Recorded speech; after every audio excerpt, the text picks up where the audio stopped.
Ailton Krenak, nascido em 1953 no Brasil, é um líder indígena, ambientalista, filósofo, poeta e escritor da etnia indígena Krenak. É também imortal da Academia Brasileira de Letras e professor honoris causa pela Universidade Federal de Juiz de Fora. E, entre outros temas, Ailton Krenak reflete sobre a relação entre povos originários e o meio ambiente, a destruição, a exploração do meio ambiente pelo sistema econômico que a gente vive, nele, o capitalismo, e alternativas, formas de se pensar os problemas ambientais a partir de uma perspectiva historicamente silenciada, que é justamente a dos povos originários. O Ailton Krenak publicou diversas obras, entre elas Ideias para Adiar o Fim do Mundo, O Amanhã Não Está à Venda, A Vida Não é Útil, Futuro Ancestral, obras que vão aí de 2019, 2020 até 2022. Ideias para Adiar o Fim do Mundo é o principal texto que nós vamos usar como referência aqui nessa exposição bem resumida sobre alguns aspectos do pensamento, das reflexões do Ailton Krenak. Um dos pontos de partida do Krenak é a ideia de humanidade, que está aqui entre aspas, porque ele vai dizer que a humanidade é um conjunto de seres humanos, mas não estão todos os seres humanos dentro desse conjunto, não. É uma construção imaginária, é uma construção fictícia, que inclui um modelo específico de ser humano, que é o ser humano branco, europeu civilizado e civilizador, que é um modelo de humanidade que foi fruto da violência e dos diversos erros que foram cometidos aí pelo menos nos últimos 3.000 anos. A ideia que o Krenak vai trazer é que esse esquema também de uma humanidade no singular não corresponde à realidade. A humanidade não é uma só, são várias humanidades, são vários grupos diferentes. E esse modelo aí, branco, europeu, civilizador e civilizado, ele exclui muitas pessoas dessa noção tradicional de humanidade. E essas pessoas que são excluídas vão ser, então, violentadas, destruídas, alijadas dos processos de decisão, vão ser exploradas, porque, no fim das contas, é como se elas não fossem realmente parte da humanidade. E com todos os discursos e práticas colonizadoras dos últimos séculos, em alguns casos, especialmente em anos mais recentes, ela não é a humanidade ainda, mas pode ser, se ela for civilizada. Essa humanidade única é uma ideia que nega e suprime toda a pluralidade de formas de vida e de culturas diferentes que existem.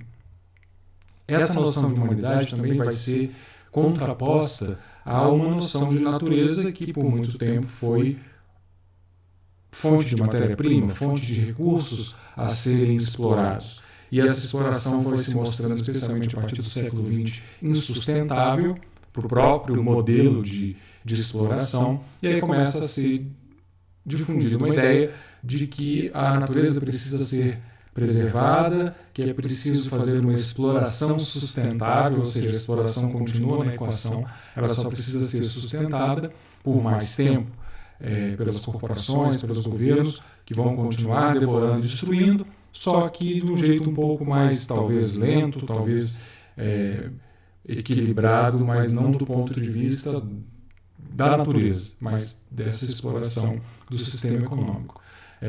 Ou seja, ainda continua havendo uma separação entre humanidade e natureza, humanidade de um lado, e aquela humanidade, entre aspas, e a natureza do outro, que vai ser objeto de exploração, objeto de destruição, ainda que de uma forma lenta e gradativa e não rápida, e que vai acabar, inclusive, com a nossa possibilidade de usufruir dos bens que a gente produz a partir desse modelo de indústria, etc.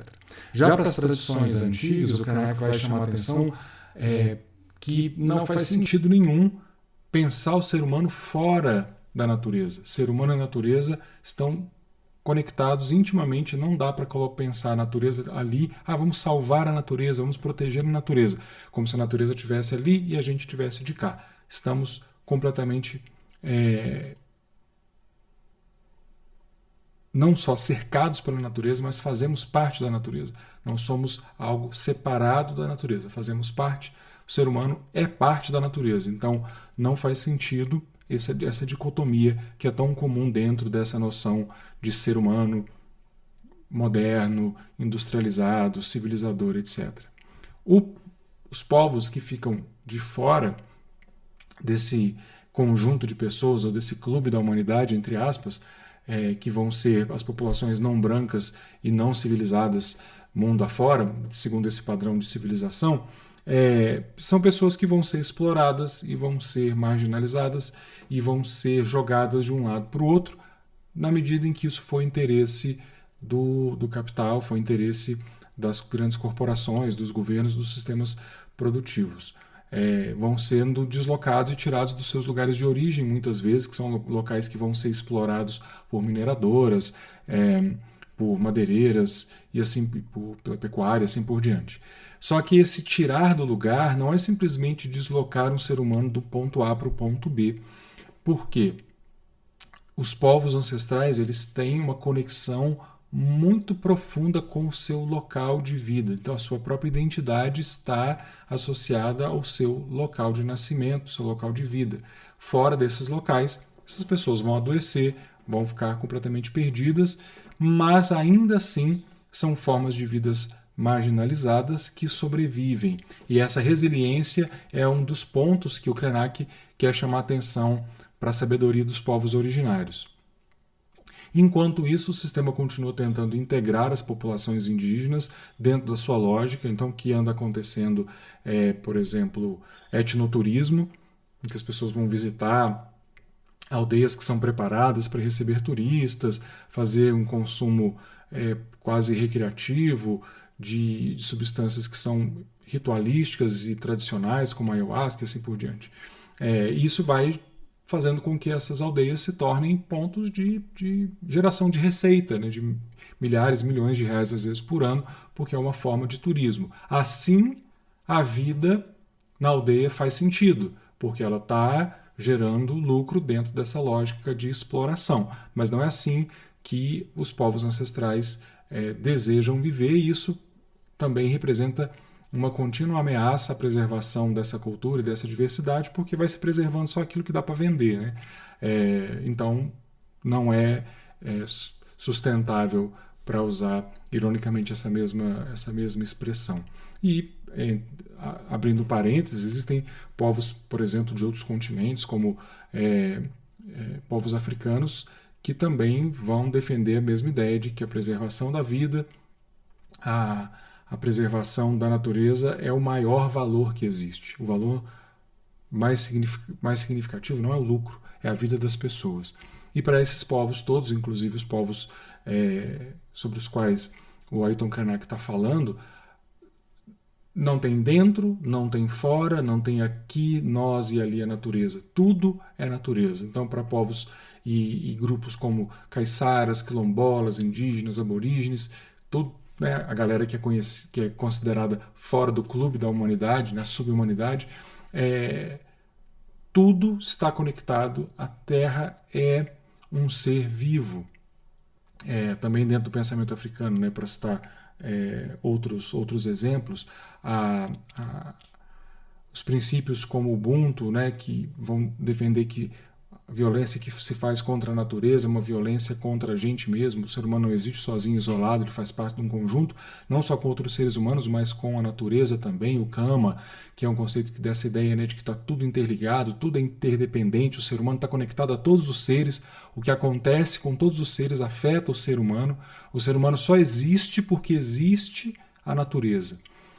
Então esses povos que têm essa visão de mundo, essa visão sobre a natureza, que não vê a natureza como objeto, como algo a ser dominado, a existência desses grupos incomoda as corporações, incomoda quem quer lucrar com a exploração da terra, porque é uma lógica diferente, que é uma lógica que vê a terra não como um objeto a ser explorado, mas sim uma mãe mesmo, uma provedora, quem provê a subsistência material e espiritual dos povos.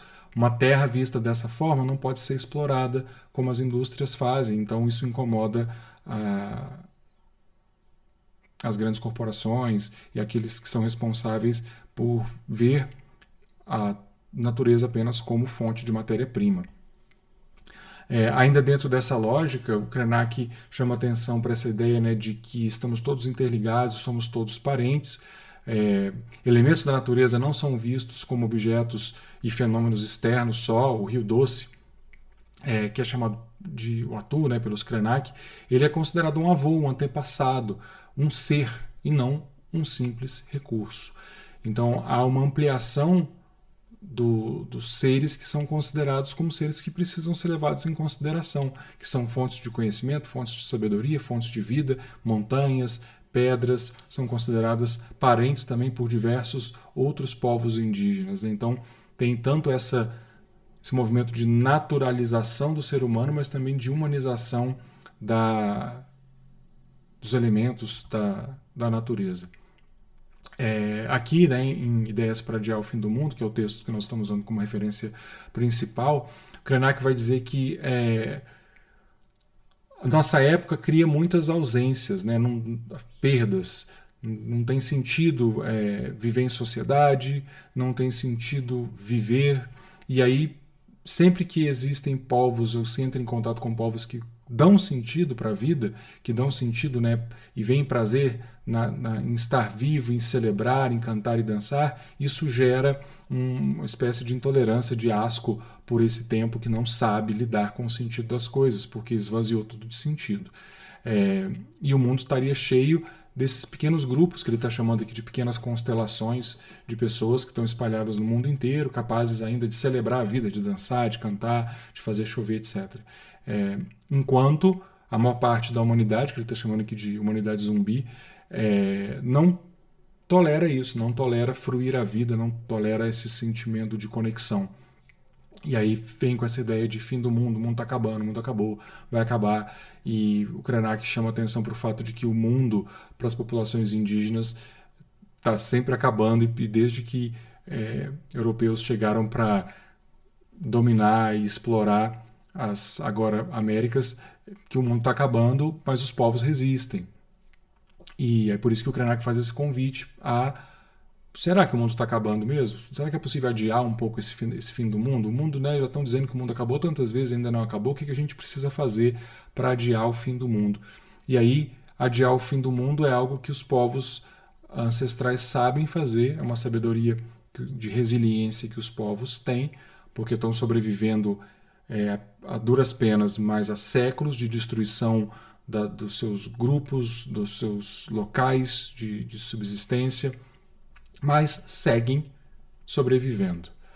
Esse fim do mundo que assusta tanto a humanidade europeia, branca, etc., não assusta tanto os povos indígenas. A resistência é uma das lições dos antepassados. Então ele vai recomendar que nós aprendamos com essa resistência. O nosso futuro só vai existir, por isso que ele fala muito do futuro ancestral, né, se a gente aprender com esses povos que têm tanta sabedoria em como resistir, como enfrentar essas dificuldades que muitas vezes parecem impossíveis, né, de serem contornadas, a partir de visões diferentes. E o Krenak vai dizer que parte do princípio dessa resistência tem a ver com a defesa da pluralidade, de que somos diferentes, enxergamos a realidade de uma forma diferente e devemos então resistir a todos os esforços aí que estão sendo feitos para nos uniformizar, para nos colocar todos iguais. Por fim, mais um trecho das ideias para adiar o fim do mundo, que é a proposta que o Krenak faz, é de, reconhecendo que há povos diferentes, com perspectivas diferentes, pensar em como nós podemos então juntar, como nós podemos reunir pessoas que têm experiências de vida e perspectivas tão diferentes, em lugar de buscar homogeneizar, pasteurizar, deixar todo mundo pensando igual, que é o que o mercado pretende fazer, né? Então ele vai dizer assim: como reconhecer um lugar de contato entre esses mundos, né, esses povos tão diferentes, que têm tanta origem comum, mas que se descolaram a ponto de termos hoje, num extremo, gente que precisa viver de um rio, e no outro, gente que consome rios como um recurso? Em que lugar podemos descobrir um contato entre as nossas visões que nos tire desse estado de não reconhecimento uns dos outros? Né? Como fazer esse contato? Como nos ligar seguindo essa lógica da conexão, né, da interconexão que os povos indígenas trazem. E é algo urgente, porque por mais que os povos indígenas tenham sobrevivido a vários fins do mundo, não significa que a gente vai conseguir sobreviver a todos. Então existe uma urgência e esse fim do mundo vai ser adiado a partir da cooperação entre os povos. Ampliar a noção de humanidade, ampliar a noção de quem entra nesse clube tão exclusivo. E também dentro da maneira indígena de lidar com as ideias, de lidar com as teorias, de lidar com o pensamento, o Krenak também recomenda que pode ser algo que vai vir não da lógica, não da racionalidade, mas a resposta pode estar num sonho, que é uma prática bastante comum de povos indígenas, né, no momento de buscar orientação, de buscar definição, pode estar no onírico e não no lógico, o lugar em que a gente vai encontrar ideias para adiar o fim do mundo.